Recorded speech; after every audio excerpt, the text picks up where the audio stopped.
Assalamualaikum warahmatullahi wabarakatuh. Kita lanjutkan materinya tentang pengujian hipotesis komparatif dua sampel berpasangan. Tapi dalam hal ini kita akan bahas per kasus untuk setiap metodenya. Kita awali untuk metode McNemer terlebih dahulu. Dalam uji McNemer, contoh kasusnya seperti ini. Dicontohkan diambil sampel 50 orang dan diminta untuk menentukan pemilihan salah satu kandidat gubernur yang akan dipilih pada pilkada.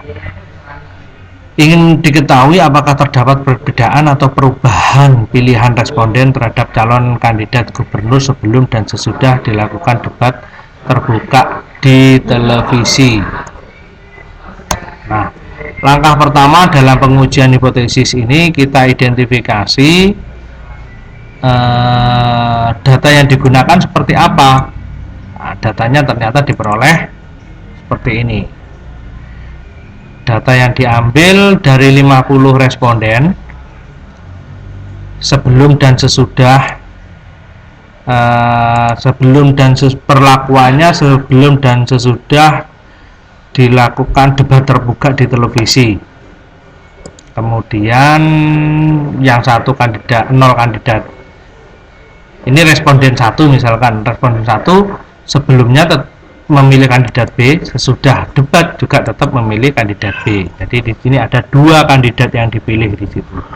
Jadi dari sini data yang digunakan adalah diskrit nominal, yaitu hanya ada 2 kategori saja, kategori kandidat A dan kategori kandidat B. Data yang sudah kita input di SPSS kita pindah ke Excel, kita pindah ke SPSS. Nah, datanya perlu kita ketahui, langkah pertama dalam pengujian hipotesis yaitu membuat hipotesis awal terlebih dahulu. Hipotesis awal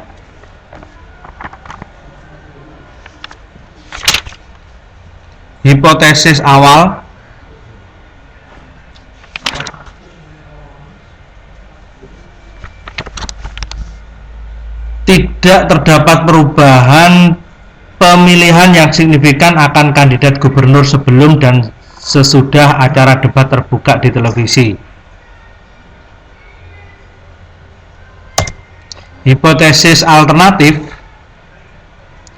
terdapat perubahan pemilihan yang signifikan akan kandidat gubernur sebelum dan sesudah acara debat terbuka di televisi.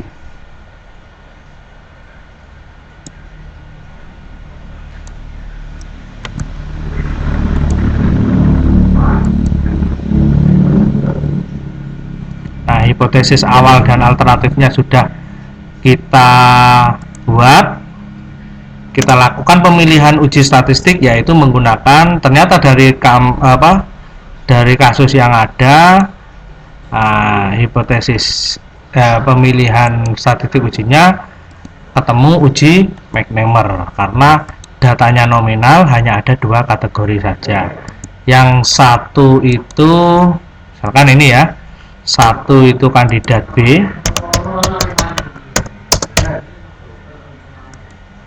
yang 0 itu kandidat A.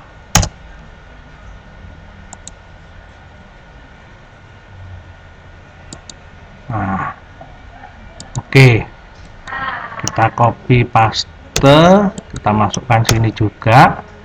Nah, ini X, ini Y, ini sebelum debat, ini sudah debat. Nah, analisisnya uji McNemer pakai non parametric test karena datanya ordinal atau nominal, kan dalam hal ini nominal ya.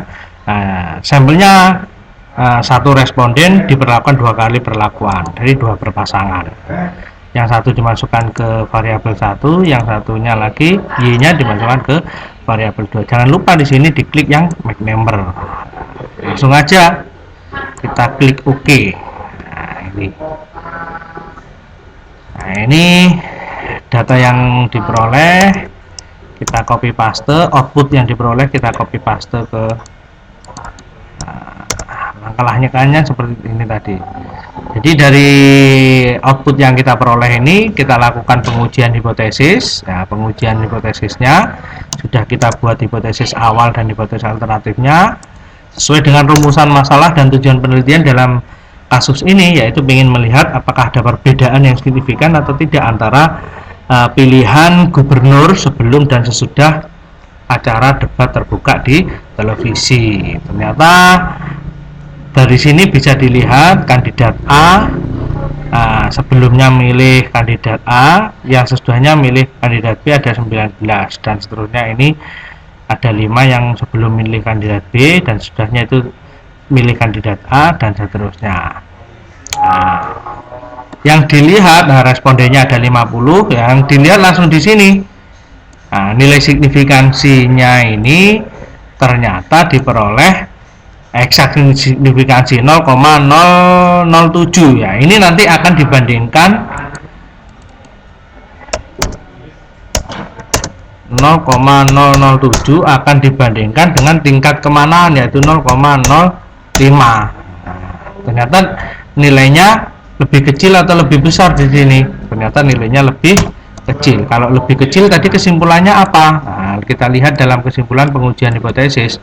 Apabila nilai tingkat kemanaan yang diperoleh itu lebih kecil dari alfa, yaitu 0,05, maka nolnya ditolak. Ternyata di sini diperoleh nilainya 0,007. Tadi ini yang nilainya tersebut lebih kecil dari 0,05, maka nolnya ditolak. Artinya berarti yang ditulis nolnya ditolak, berarti nol yang satunya diterima. Berarti yang ditulis dalam kesimpulannya adalah hipotesis alternatifnya ini, sehingga berbunyi ada perubahan signifikan pemilihan kandidat gubernur sebelum dan sesudah debat terbuka yang dilakukan di televisi. Nah, itu hasil dari kesimpulan untuk metode pengujian uji McNemar dalam kasus ini. Kemudian dapat dilihat lagi pada tabel pertama tadi di sini ya, tabel yang ini menunjukkan hasil cross tabulasi data sebelum dan sudah debat terbuka. Ada 8 orang di sini, 8 orang yang sebelum debat terbuka memilih kandidat A dan tetap memilih kandidat A setelah debat terbuka. Tapi ada 19 orang sini sebelum kandidat A memilih kandidat A sudah memilih kandidat B, dan seterusnya. Ini ada 5 sebelum memilih kandidat B dan sudah memilih kandidat A. Kemudian ada 18 tetap ini memilih kandidat B dan kandidat B sesudahnya. Dari situ, karena rumusan pengen melihat apakah ada perbedaan atau perubahan, maka hipotesisnya juga berbunyi seperti itu.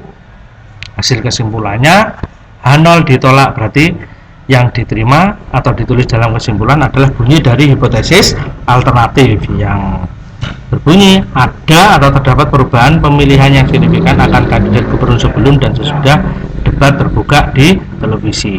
Yang tadi untuk contoh kasus masalah tentang uji McNemar, yaitu digunakan untuk komparatif 2 sampel berpasangan. Nah, ini uji McNemar.